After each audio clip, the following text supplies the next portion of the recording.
Okay, good morning, everybody. I'm Janet Smith. I'm a North Texas Master Naturalist. I'm also a Dallas County Master Gardener, and I'm very active in the Native Plant Society of Texas. And I used to work at one of our local wild bird stores, the one on Abrams. I won't mention the name, but maybe you know of it. But I already had an interest in birds, but I that inspired me to learn a lot more about birds when I worked there. And hummingbirds have just always been fascinating to me, and I hope they are to you, and that I'll be able to teach you a little bit more about them so you'll appreciate them a little more. This obviously is a cartoon I pulled out of the Dallas Morning News, and I thought it was appropriate for the grumpy people in our lives. Um, in fact, hummingbirds do make a sound, but you're not normally going to hear it. They chatter a little, but you've got to have a lot of hummingbirds in a small space before you'll hear any sound. So today we're going to learn or I'm going to tell you about some fun facts about the hummers that you're likely to see in your yard here in the Dallas area. Whoops. So I've got to give my little Master Naturalist commercial. I'm sort of like PBS, a little blurb at the beginning. Um, we're a group of volunteers who are trained by the Texas Parks and Wildlife and the Texas AgriLife Extension Service. And our mission is to develop an interest in people to have about nature and help preserve it. Because, you know, this is probably a reference many young people won't get, but for us baby boomers, we have paved paradise and put up a parking lot. And we live in one of the most densely populated areas of the country where people are moving in from everywhere. And we are losing all of our natural areas. So we want to preserve them and take care of them as best we can and help other people appreciate all that nature has to offer in our area. So hummingbirds are only in the New World. And you might remember from your history lessons, that means the Americas, North, Central, and South America. They do not exist in Europe, Asia, and Africa, or Australia, or the polar areas. So they're in the just in the Americas. And don't know why this was progressing without me. World in the Americas, there are 330 species. Here in Texas, we regularly see 17, but the only one we see, or the most prevalent one we see here in our area, is the middle one of the bottom row, and they're arranged alphabetically. That's why it's down there. Is the ruby-throated hummingbird. That's the one most common in the eastern United States. And as far as birds are concerned, we are the east. The west starts west of Fort Worth. And here you can see the range of the ruby throats. And we're in this kind of peachy breeding resident area. And so people in the west see a wider variety of hummingbirds and they see different species than we do. But from us east, it's all the ruby throats. And you can see from this that they go all the way up into Canada, into the Canadian Rockies area. They spend the winter, their non-breeding season, down here in Central America in the light blue area. So they have quite a long migration. And the migration south has started, and that's when we see the most of the birds come through here. Although I'll talk about when we're likely to see them in a minute. You can see the male is the flashy one in the bird world. The males are usually flashy. The women are the females are very mundane looking. They want to camouflage themselves because they're taking care of the babies and they want to blend in with the background. So the ruby throat is only seen on the male, and it only looks red when it's in the sunshine. And it's not actually a pigment, it's a refraction of light through those feathers. The other one that we see sometimes here is the black chin, the one in the middle of the top. And sometimes we'll see them, their chin looks black in the shade, but in the sun, it's a brilliant purple. Again, only on the males. So hummingbirds are tiny. They're about 3 inches long, and the bill is about 20% of their length. So, they're very small, easily mistaken for a moth. And there is a hummingbird moth that flies at night that many people think are hummingbirds. And it's about the same size as a hummingbird, but they are not biologically related at all. It takes 150 ruby-throated hummingbirds to weigh a pound. So they're very lightweight. They're the smallest animal with a backbone, and the females are larger than the males. And when the babies fledge, when they first fly from the nest, they are fully grown and they are bigger than their mother. And I'll talk a little more about that when we're talking about mothering and nesting. Think of a hummingbird kind of as a balloon animal because it's got 9 air sacs and it's got hollow or porous bones, almost like an intricate lace you can see here from the picture. Their feathers actually outweigh their skeleton.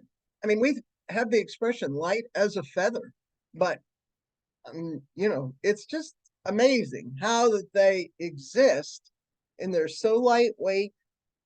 Their flight muscles are 35% of their body versus 15 to 25 for other birds.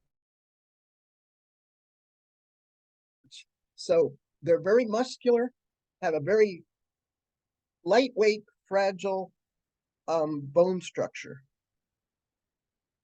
And they are brainiacs. They have the biggest brain relative to their size in the bird world. It's 4.5% of their total size. Humans, our brain is 2%. So these wonderful little hummingbirds can remember every flower or feeder where they have eaten. And I have seen them do this in my yard because I have a patio outside my kitchen window where basically in the daytime I live at my kitchen table. Now that I have a laptop, it's become my office. And so I can look out and I'm watching the birds, the hummingbirds, the bees, butterflies. But I have seen the hummingbirds come to flowers that they have nectared from. Even when these flowers aren't blooming, skip 4 or 5 flowers and go to another flower that was blooming, like when they came through here last March on their migration north. But sometimes we have a late winter and it delays the bloom. But they knew where they had gotten those drinks. And it's not uncommon for hummingbirds to come and hover at the spot where you might have put a hummingbird feeder. Because they remember it's there and they're kind of reminding you, hey, I'm here. Open up the bar for me. I need a drink. They also know how long it takes flowers to replenish nectar. Flowers don't produce nectar on a regular basis. The hummingbird, well, on a regular basis, but not continuously. The hummingbird will come and drink all the nectar, and it knows that it takes that flower, say, an hour to replenish. So it won't go back to that flower until it knows it has replenished the nectar. They also have big hearts. It's the largest heart in the animal kingdom adjusted for size. So it's 2.5% of the weight of the bird. It really isn't much at all. It's the highest concentration of oxygen carrying red blood cells. And their heart rate is 250 beats a minute resting. So that's roughly 4 times what ours is. So they're just pounding away. When they're feeding, it's 20 times per second. So it takes a lot of energy for them to eat. And so you hope that every time they eat or drink, that they're going to get more energy in than they took while they were actually consuming the food. Their average life is around 5 years, but their lifetime heartbeats are the same as a human whose average life is now into the 70s. So they have a real need for speed. Their normal speed when they're just flying around is 30 miles an hour. You know, the same as the speed limit in our neighborhoods.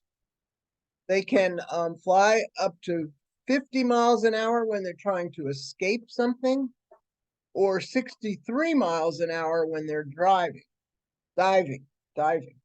And usually that's when the males are trying to impress the females. And we know that a third of their weight is in their flight muscles so that they can operate those amazing wings. So the wings have lead edges that can create tornado-like vortexes to help them with hovering. They're the only birds that can hover and fly backwards. Excuse me.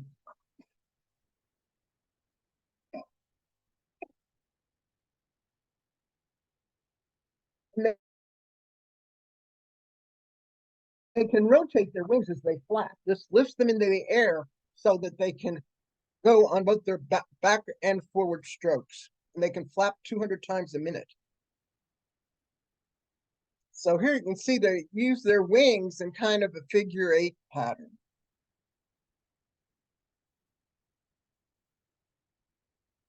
They have huge appetites. You know, we used to have the saying, oh, she eats like a bird, meaning she doesn't eat much. But in reality, birds eat a lot. And a hummingbird can eat up to 14 times its weight each day. So think about them eating the content of the whole refrigerator. That's if we were going to eat as much as a hummingbird, that's what we'd have to consume. And looking at this refrigerator, we'd be drinking a lot. And hummingbirds drink a lot. Half of their diet is sugar water, which is nectar, or we can make it, and I'll give you the recipe later.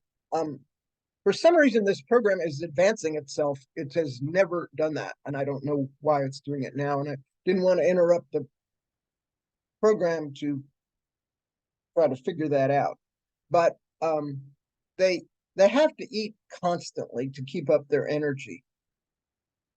They have this very long tongue. It's longer than their bill.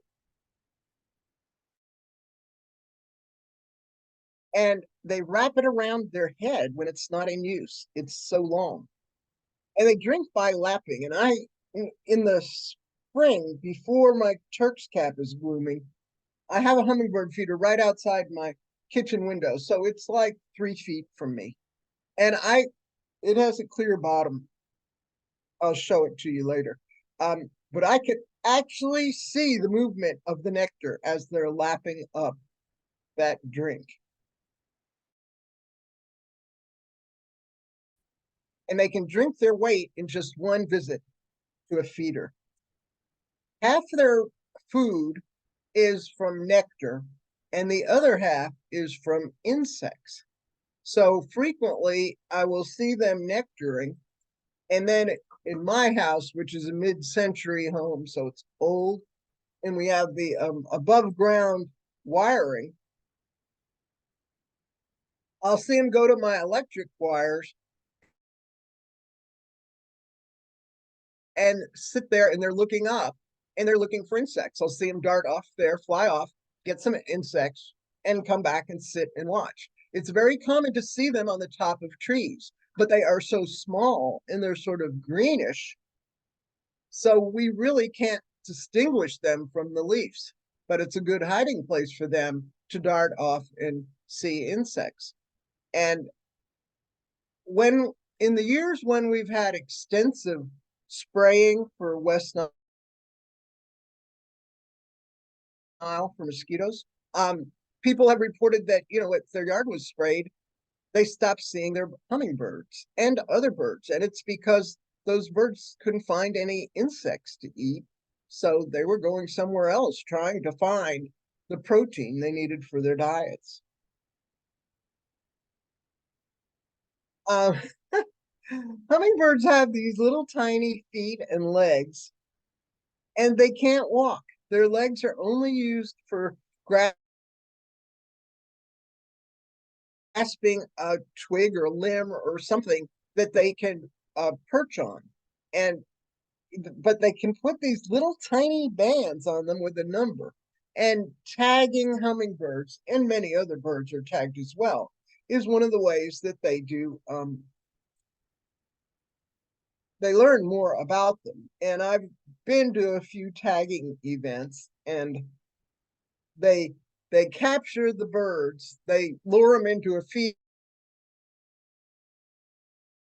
feeder, and then put a net bag over it so they can get the birds in the net bag. They keep them there until and bring them out one by one for the tagger to hold. And he measures them, he looks at them, he can determine, of course, if they're male or female. He measures their length, their weight. He can tell if they're a first-year bird, or beyond that, he can't tell if it's a 2-year-old or a 3-year-old. But and they put the little tag on it, and hopefully then somebody else will capture that bird for scientific studies, and can record where it is now when they find it by its number and figure out where it's been. But if you go to a tagging event, you usually can make a donation, and when they're finished measuring and tagging the bird, they'll put it in your hand, the palm of your hand. And if you're lucky, it'll stay there for a few seconds. Oftentimes it flies off right away, and all you can feel is the little scratchiness of its feet. There's no weight. You can't feel any weight. And I noticed, it's just dawned on me in this program, I haven't talked about their weight, but they weigh 3 or 4 grams. They're just, you can mail 7 of them for the price of a regular stamp. They are so lightweight. It's less weight than we can recognize. Okay. Yeah, what's going on here?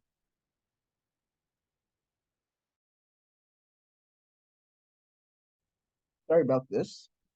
It's not advancing.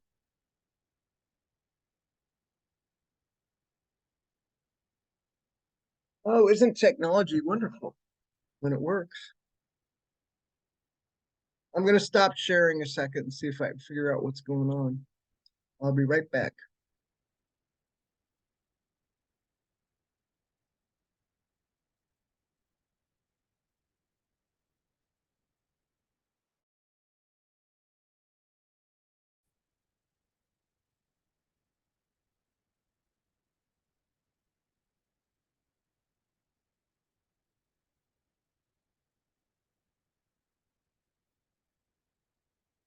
Okay, coming back.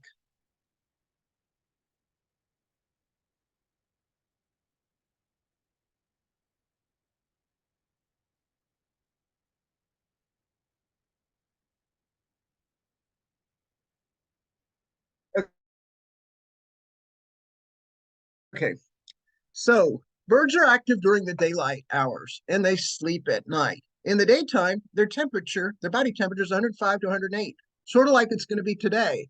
And as I was chatting with one of the library staff when I first came on to the Zoom, and he said, "Oh, so if you used a thermal camera, you wouldn't see them today." And I thought that was a very interesting way of looking at it. But they can drop their body temperature down to 70 on cool nights. And their heartbeat goes from 250 to 50 beats a minute. So it's a very energy saving condition. It's a torpor. It's not a hibernation. And several kinds of animals go into a torpor.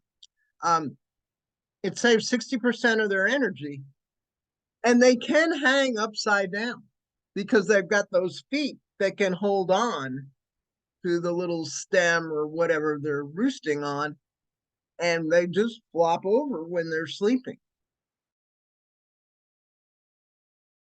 But they are not morning birds. They can take up to an hour to become fully awake. So at first they're kind of loopy and dizzy and, not using all their senses. It takes them a while to gear up their body and be ready for the day. That being said, they are usually out right at dawn and they're flying right till dark. And they're frequently, you'll see them. I see them at my feeder, in the twilight time. I have to admit, I take a while to wake up. I don't get up early. I don't know what time dawn is. I'm sure the birds are out there eating, but I'm not observing them.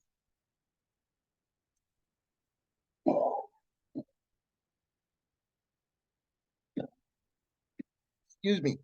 As I mentioned in the beginning, they overwinter down there in Central America, and then they start flying north in January. And here's a range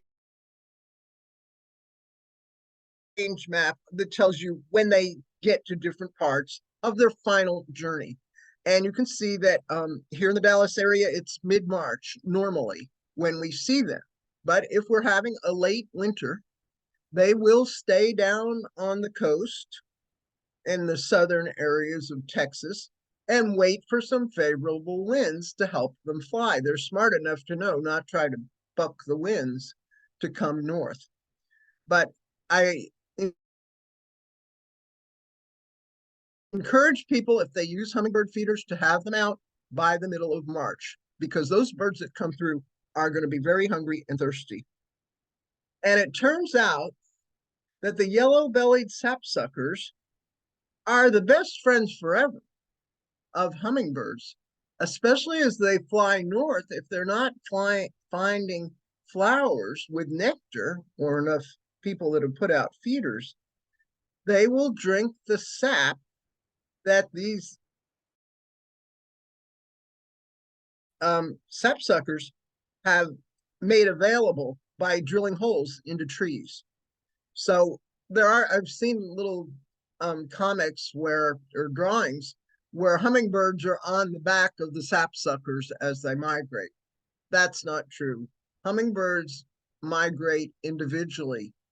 They don't go on the back of any other larger birds, nor do they benefit from a formation of birds. Like lots of birds we'll see in the V formation, and they trade out the leader because he's hitting the wind that they're producing as they move. He's got the hardest job, and the others kind of follow along and draft on that lead bird. Hummingbirds don't do that. It is every bird for themselves. There might be a lot of them going in the same direction at the same time, especially across the Gulf of Mexico, but they're each individually flying. They get no benefit from being in a group. So hummingbirds are the original angry birds. They are very territorial. And they will go back to the territory where they were hatched. A female bird will go back and try to reuse the nest that she hatched in. Usually the nest is not viable the next year. But if it is, her mother wants to use it. And so the daughter's not going to get the chance at it. She will have to build her own nest. But when they're flying north, the males come first, and then a couple weeks later, the females. But males want to get there and establish their territory back where they were hatched. So if they're one of those birds that's up there that was hatched in the Canadian Rockies, they've got a long, long way to go. If they're ones that were resident here in Texas, they have about half that journey, but they will go back to where they were hatched. So a male bird rules about a quarter of an acre, which is about the size of the average suburban yard. And he nearly kills himself defending it. And as the season goes on, they look terrible. They lose a lot of their feathers, they lose weight. They're just looking for a fight, and they're going to find them and create them. They live, they're the most warrior being in the animal kingdom because they want to fight all the time. Um, the females are territorial also, but they're more defending their food sources because they're going to put that nest where there is food for their babies because they're going to have to feed them for a long time. And the closer the food is to them, the less energy they expend feeding their babies.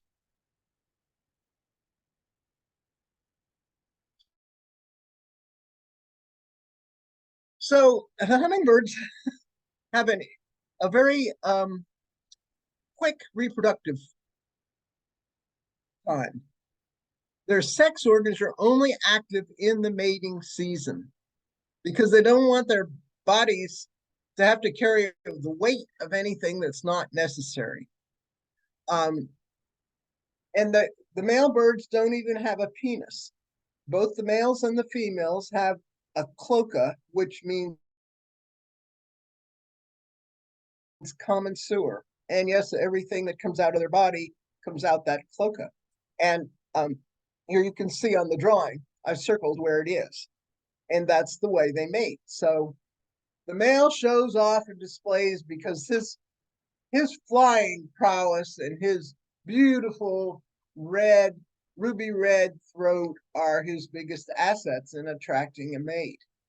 And so when the female finally decides which one she'll choose, she spreads her hind wings to show her cloaca, and he'll come in and try to mate with her. It usually takes him a couple times to get positioned correctly, and then the whole thing's over in 3 to 5 seconds. So, you know, when you think of a quickie, think of a hummingbird.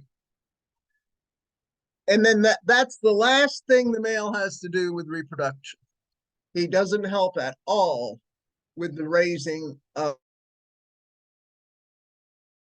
the birds, the building of the nest, nothing. That his job is done. It's a single mom and she works herself to death. So she needs to build a nest, or if she's lucky, which is not usually the case with nesting, she could reconstruct an existing nest that she used the previous year. But she attacks it with spider silk and puts lichen on it to camouflage it. They're very hard to find. And you can see how small they are.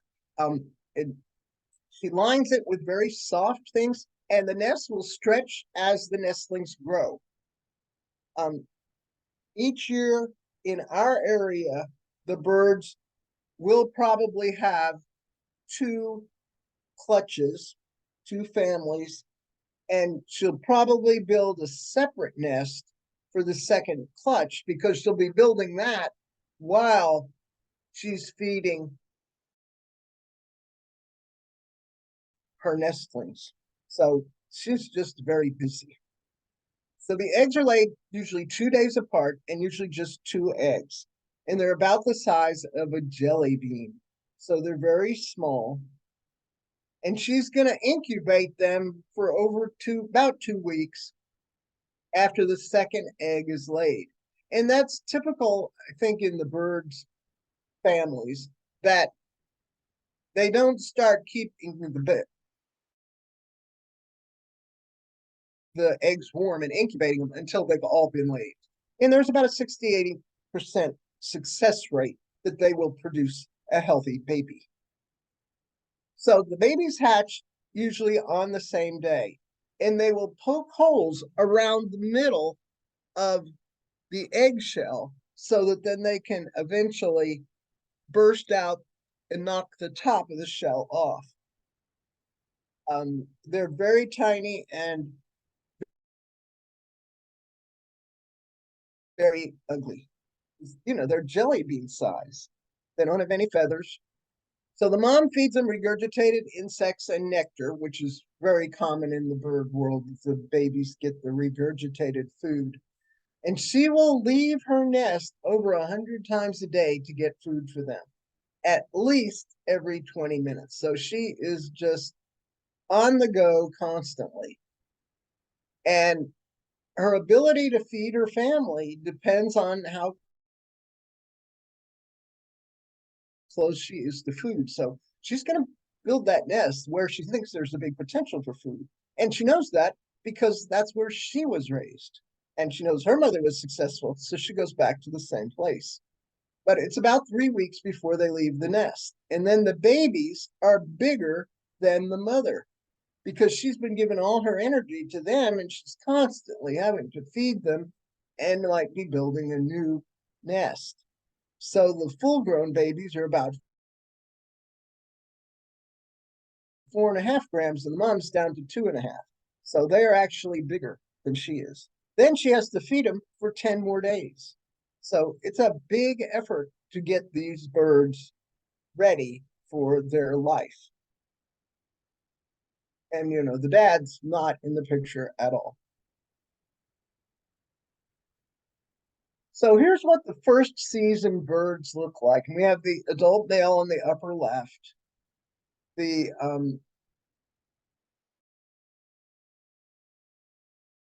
and the young birds, the immatures, look mostly like the female, very nondescript. But you can see over here on the branch that has 2 of them and about the 3 o'clock position, the immature male, and where he's starting to get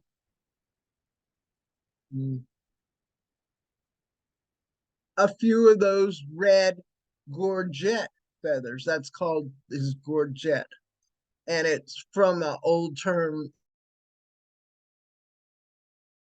It's a male decorative clothing item, sort of like an ascot, is how they got their name of gorget. And the females never get those. So you can see how they progress. But when they leave the nest, they will look like a female adult. So this is how they go red. At first, they don't have any red on them. And then the feathers will start coming out. And remember, the color is not a pigment. It is a refraction of the light. And eventually it looks like this, and it's just beautiful, as you can see. But when it's not in the sun, it's just a dark color. So the migration north is triggered by fewer hours of light in the day. And that's very common among the animals that migrate. It's not dictated by the weather. It's dictated by the amount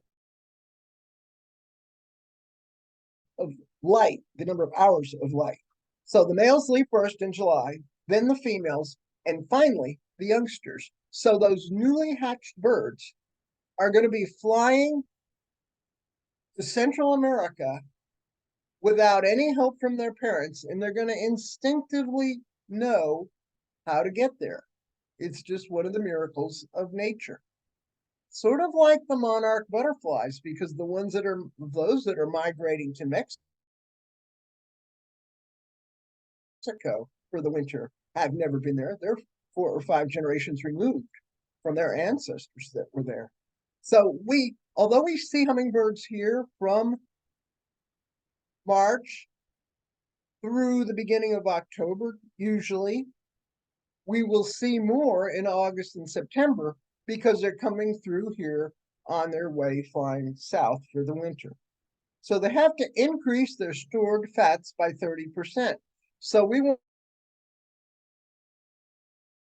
to provide them all the food we can. And they're going to mass up and wait for favorable winds. And down there in Rockport on the coast, they have a hummingbird festival the 3rd weekend of September. And typically there are tens of thousands, hundreds of thousands, a lot of birds that are waiting there for a wind out of the north to help them fly across the Gulf of Mexico. Some of the ruby throats will go over the Gulf. Some of them will choose to go the land route, but it's going to take them 18 to 20 hours to fly over the Gulf. So they need to store up all the energy they can. And that's why going down to the coast there in the middle and late September is a great opportunity to see, I want to say tons of hummingbirds, but I doubt there's that many because they weigh so little. But there's a lot of hummingbirds. And when I was down there 1 year, I saw 10 different varieties of birds, not just the ruby throats, but ones coming from the west as well. A way you can keep track of the migration and to report your sightings is on journeynorth.org. And this is a very interesting website. I've been visiting it for 15 years at least.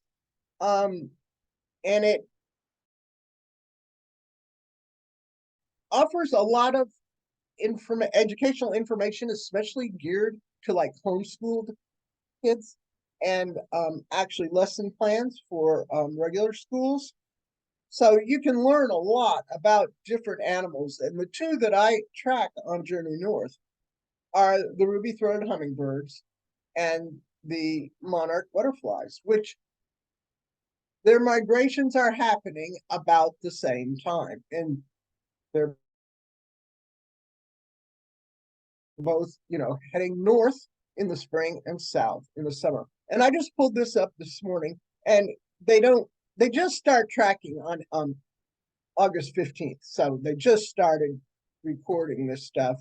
And all these dots are people that have just gone on here, and you can report your sighting. There's a little thing you can click on, and it'll pick up your GPS location and everything and put a dot on there for you. So it's a very interesting way to watch the migration. I especially like it in the spring because it lets me know when they might get here. And so I can tell if they've been held up along the coast and they're running late, or, if we have an early spring, they might be coming sooner than I expected. And I know when to get my feeders out. So, they've got to fatten up, and here's their tummy. And they're going to add 30% of their weight to get them enough energy to get to Central America, and specifically to get over the Gulf of Mexico. So what can we do to help them? We can feed them, and I'll mention that in a minute. But we can have the plants that they like. And these are my favorites. There are many others. You've probably heard that hummingbirds can see the color red the best, and that's going to attract them. And that's certainly true, but it's not the only color they see, and they will drink from flowers of other colors. But it's probably the red that's going to attract them to your yard.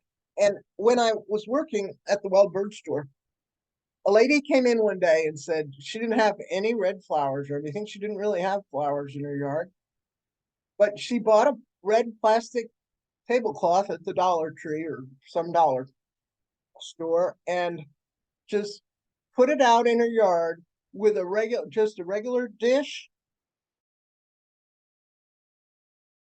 of nectar, and she attracted hummingbirds the first day. So they're very easy to attract if you've got a lot of red. And I have seen hummingbirds come to people that are wearing red clothing, a red hat or a red top. You know how Hawaiian print shirts are very popular for men. And I've seen men that have a red flower on their shirt, and a hummingbird will come and try to get nectar from it. So the color is a big way to attract them. This Texas betony is a Texas native plant, and it blooms usually on and off February through November. Frankly, it goes dormant in the summer. It doesn't like the heat, but it comes back in the fall. And it's got these red tubular flowers. It's takes sun to part shade, it's low water, it's evergreen, and it's kind of a mounding flower, 1 foot tall, 2 feet wide. Some get bigger, some don't get that big, as nature varies. And you want to trim it back, you want to deadhead it and trim it back to keep it compact. But I see hummers come to this all the time in the spring, and this is where I've seen them, even when this plant doesn't have a bloom on it, that they come to this plant because they know they have eaten there before. Another great one for them is autumn sage, and I think this is one of those plants that is misnamed because it blooms on and off all year. And it comes in a wide variety of colors if you're particularly trying to attract the hummers. The reds and pinks would be your first choice. It wants full sun, and it's low water, it's evergreen. It can get as big as 4 by 4 feet, and it blooms generally March through November on and off and sporadically, but usually has some flowers on it and more in the cooler weather than in the summer. You can keep cutting off the tips to get a better bloom. So basically deadhead it. And I cut mine down nearly to the ground in the winter to keep them from getting too leggy and keep them compact. But they're a great flower. People rave about their azaleas that bloom for 2 weeks in the spring and take a lot of chemicals to make our soil more acid, and they take a lot of water. And I think here I have autumn sage. I get blooms on and off all year, and I don't have to baby them. I don't have to fertilize them. I very seldom water them. What could be easier? Another great flower is the Turk's cap, and this one is it can get up to 6 feet tall and wide in the sun. But the great thing about this is it can grow and bloom in the full shade to full sun. It gets bigger in the sun. It takes very low water. It's deciduous, so at the first freeze, it's going to drop all its leaves. If you find the stems to be unsightly, you can cut them back then, or you can wait or you don't have to cut them back at all. And we know now that sometimes our solo bees, our native bees, which don't have hives, can overwinter in here and lay their eggs in the canes, the stems of these plants. But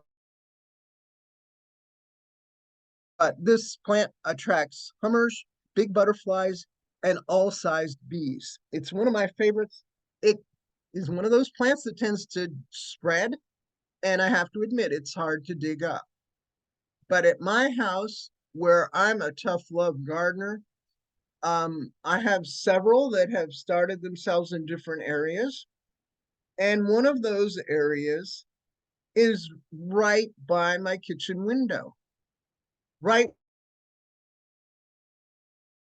where I hung my hummingbird feeder. So once the plant starts blooming, usually in June, I can take my feeder down and I still see hummingbirds every day at these flowers that are, right up against my kitchen window. And hummingbirds are very, very social. They don't mind that you're there. Some birds, if they see you move, they fly away. Hummingbirds don't like that at all. So I love it. Um, Hummingbirds are the exclusive pollinator of Turk's cap. And here's that photo I was talking about earlier. Or actually, it was not in the program, it was before the program. But this is a great picture of a male ruby throat, as you can see. And he's nectaring, getting the nectar from the base of that flower. And his forehead is matched up to the sex organs of that flower. You can actually see some pollen on his forehead there, right above his bill. And they are the exclusive pollinators of Turk's cap for that reason, because the bees, the butterflies, they don't touch the sex organs. Over here on the right, we have a bumblebee that has a very long proboscis, which is what it drinks with. So it can sit on the outside of the flower and drink the nectar. And this bumblebee's being rear-ended by a honeybee, and that was a non-event to them. The bumblebee didn't turn around and use one of its 6 legs to give an ugly gesture or anything. They just went about their business. But you can see that they don't go anywhere near the sex organs of the plant, so they're not help pollinating it. But I see the bees and the hummingbirds on this plant all the time. As I say, it's like 3 feet from me. So I get literally a bird's eye view. Another great plant for the hummingbirds is the Flamacanthus. And here you can see one drinking. It's another sun to part shade, low water, deciduous. It will drop all its leaves in the winter. And it can get 3 to 5 feet tall. They get big over time, so I always cut mine back in the winter because I don't want it getting any bigger than it is. And it can grow, it can bloom and form leaves on its old growth. So if you want to contain its size, cut it back in the winter. I see hummers at this all day long as well. And I don't see butterflies or bees at this as much. This is almost exclusively for the hummers. Sometimes I kind of flop over, but I trained mine to stay upright by putting tomato cages around. And after a few years, they learned their lesson and they grow up much straighter now. The red yucca, which has become probably the most used plant here in our area because it grows so well along all our highways. And, we have it all along Central Expressway now. It's all along the George Bush and many other highways because it's such a hardy plant. And it too is sun to part shade, very low water, evergreen, a great structural plant for your yard. And it can get up to 3 by 5 feet. The bloom stalks can get really long. And it blooms April through October, and I see hummers at this all the time. And the only maintenance it really takes is, if you think they're unsightly, you can clip off the old bloom stalks down at the base of the plant. But you don't have to do that. I'm sure they're not doing that along Central in the median. But it's a great plant. It also comes in yellow, and the hummingbirds will go to that as well.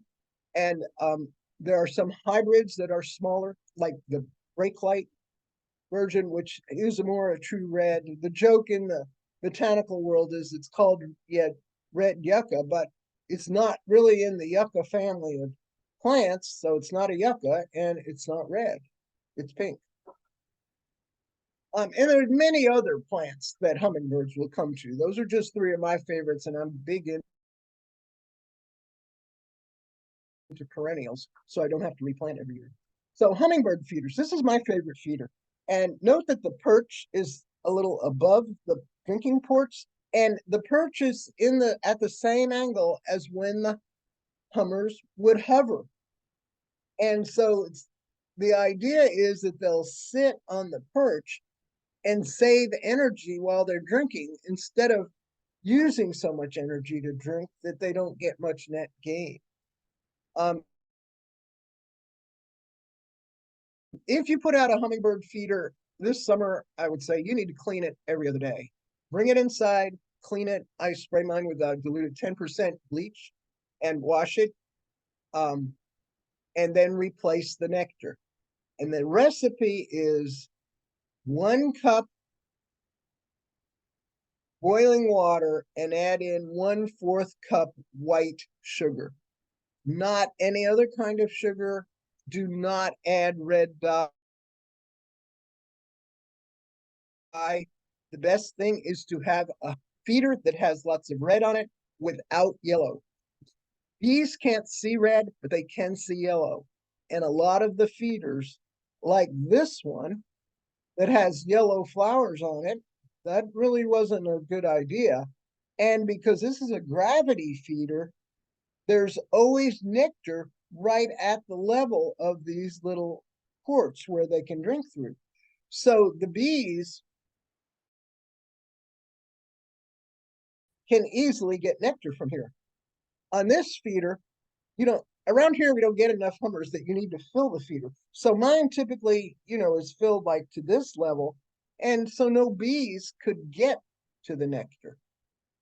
Because trust me, you don't want bees inside your hummingbird feeder because you're the only one that can take it down and open it so that the bees can get away.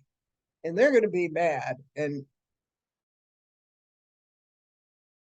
it's a situation where you might get stung. So it's best to try to avoid the bees using it.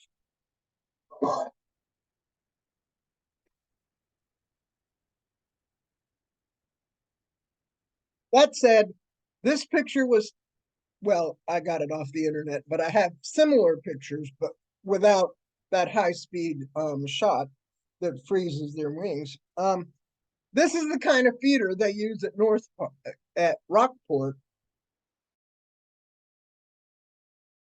for the Hummingbird Festival. And this is made by Perky Pets, and it's very affordable. It's probably the most popular one out there, but it's hard to clean and it's likely to attract bees. So here you have a hummer on a hibiscus. You can kind of get the scale again of how small the hummers are compared to the flowers. So I just want to put in a little plug here for the Native Landscape education offered by the Native Plant Society of Texas. And we will be having an introduction to native landscape class in September. And I'm just now realizing they recently updated their website and they changed all the links and I forgot to add the new link. But go to npsot.org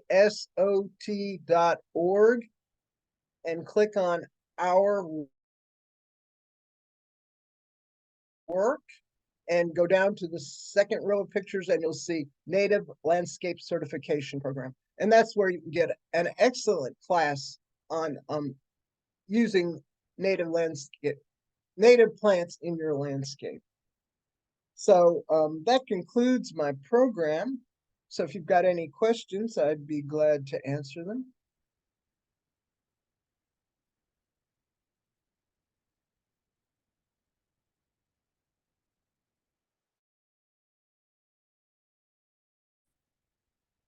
I noticed there's some, see what's in the chat. If there's any questions here.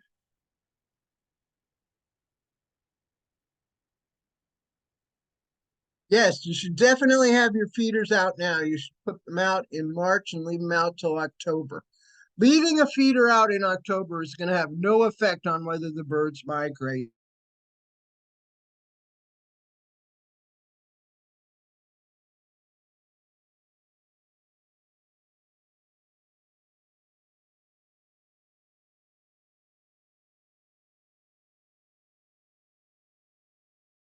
Using it, but they love to fly through that. How far apart should the feeders be placed? Well, far enough that they can't be seen from the same location because a male bird doesn't want to let anybody else use his feeder. Yeah, it's to remind about when to put feeders out in Dallas. Put them out in mid-March. Go to Journey North and check out when they're coming through here, but typically mid-March. And at that time of the year, you can just clean them twice a week. But once it gets hot, it needs to be every other day. Because if they drink from a feeder where the nectar's gone bad, they're not going to use that. That bird will not use that feeder again. No, don't ever put out the nectar when it's still hot. I usually make my nectar at night bring my feeders in because they're not going to be feeding overnight, and then fill it and put it out in the morning so it's like at room temperature. Okay, here's a question. If you have an owl box, how far away from the feeders or nectar source should it be? Or is it not a good idea to have an owl box if you want to attract hummers? You can do both, but I wouldn't put them real close together. And I'm glad that question was asked because one thing I forgot to mention is you want your hummer feeder away from your other bird feeders. And it's not because the bigger birds bother the hummers. It's because the big birds are bothered by the hummers. They're pesky little things and they're annoyance to the big birds. That being said, an owl could be a predator of a hummingbird, but owls are mostly active at night. Hummingbirds sleep at night. So they'll find a place where they're hidden and protected from predators. So it's not a big issue, but still, I wouldn't put them close by. So, any other?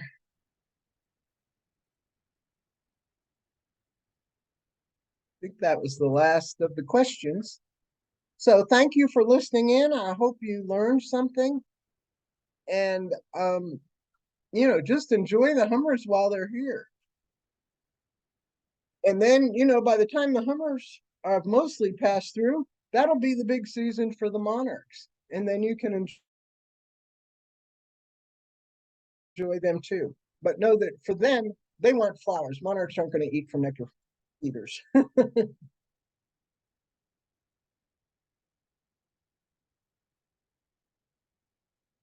Yeah, this presentation that says it'll be posted online, will it be this presentation as I gave it?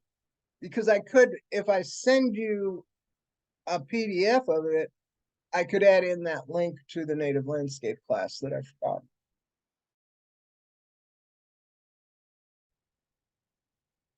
But thank you very much. Stay cool, stay inside, and watch your hummers.